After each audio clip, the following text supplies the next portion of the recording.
আসসালামু আলাইকুম। কেমন আছেন আপনারা সবাই? আশা করছি সবাই অনেক বেশি ভালো আছেন। সবাইকে আবারও একবার আমন্ত্রণ করছি আমার নতুন আরেকটা ভিডিও দেখার জন্য। আজকে মজাদার সিমাই বরফি বা সিমাই সন্দেশ রেসিপি নিয়ে আপনাদের মাঝে হাজির হয়েছি।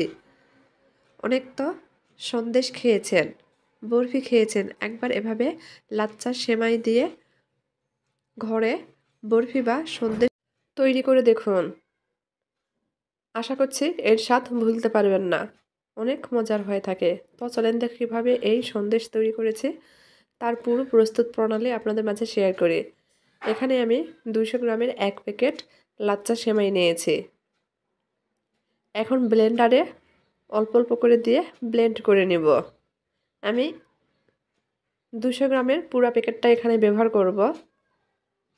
দুইবার দিয়ে খুব ভালোভাবে ব্লেন্ড করে নিয়েছি। অবশ্যই খুব ভালোভাবে মিহি করে ব্লেন্ড করে নিতে হবে। ব্লেন্ড করে নেওয়া হয়ে গেছে।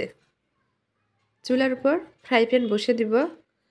ফ্রাই প্যান গরম হয়ে গেছে, 1 টেবিল চামচ ঘি দিয়ে দিব। যেহেতু লাচ্চা সেমাই ভাজাই থাকে, তারপর আমি হালকা করে একটু ভেজে নিব। ঘিটা পুরো ফ্রাই প্যানে ছড়িয়ে দিয়েছি। ঘি গরম হয়ে গেছে। এখন ব্লেন্ড করে রাখা শেষ সেমাইটা দিয়ে দিব।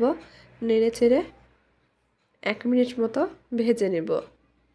এর থেকে বেশি ভাজার প্রয়োজন নেই। 1 মিনিট ভেজে নিয়েছি। এখানে হাফ কাপের একটু বেশি গুঁড়া দুধ দিয়ে দিব। সেমাইটা আমি ব্লেন্ড করার পর মেপে নিয়েছিলাম কাপ দিয়ে। এখানে 1.5 কাপ সেমাই হয়েছে গুঁড়া সেমাইটা, সেজন্য আমি হাফ কাপের একটু বেশি গুঁড়া দুধ দিয়ে দিয়েছি। আবারও নেড়েচেড়ে মিশিয়ে নিচ্ছি। গুঁড়া দুধ সহ সেমাইটা আরও কিছুক্ষণ ভেজে নেব। এতে করে গুঁড়া দুধের গন্ধটা চলে যাবে। আর ভাজার সময় অবশ্যই চুলার আঁচটা লোহিত করে রেখে ভেজে নিতে হবে, তা না হলে নিচে পুড়ে যাবে।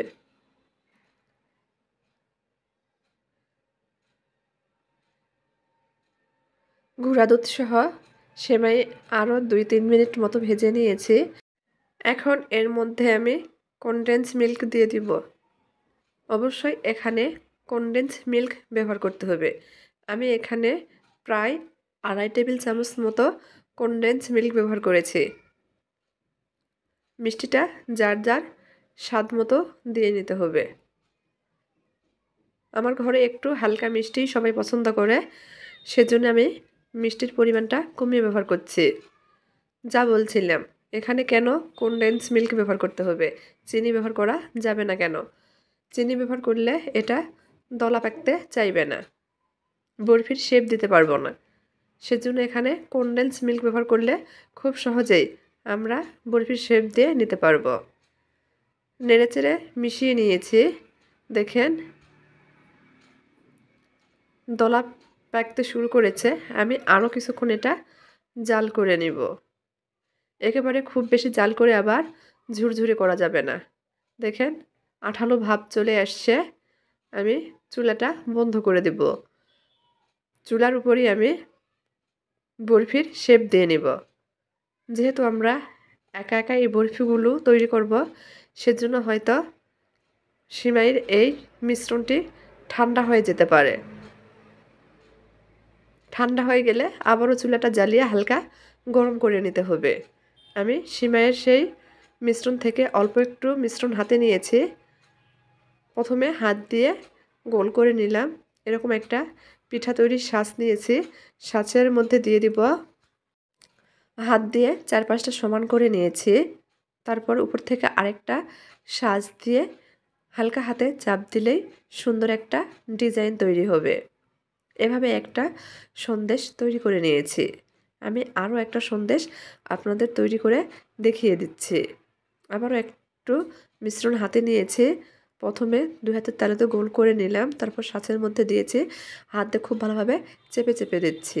আর চারপাশে অসমান অংশ চেষ্টা করছি একটু সমান করে দেওয়ার জন্য।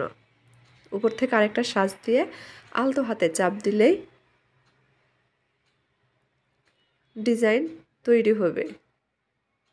দেখেন কত সুন্দর ডিজাইন তৈরি হয়েছে।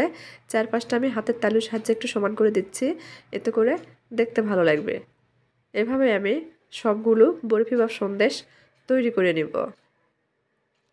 তবে আপনারা চাইলে আপনাদের ইচ্ছা মতো যে কোনো শেপেই এই বরফি সন্দেশগুলো তৈরি করে নিতে পারেন।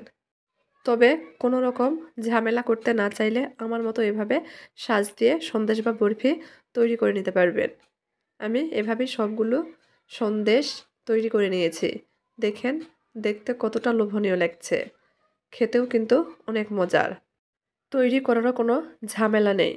হাতে 10 মিনিট সময় থাকলে আপনি ঝটপট এই সেমাই সন্দেশটা তৈরি করে নিতে পারবেন।